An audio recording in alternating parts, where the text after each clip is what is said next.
Isang araw, nagmamaneho sa Cubao. Aking nakita, babaeng saksakan ng ganda. Sinundan ko ang kotseng sinasakyan niya.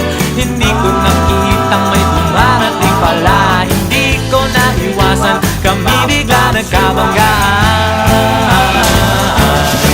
Nung magkamalay, ay nasa ospital na ako.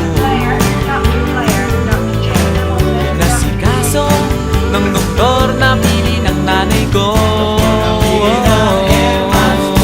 Biglang-bigla na lang ang nurse nandyan na.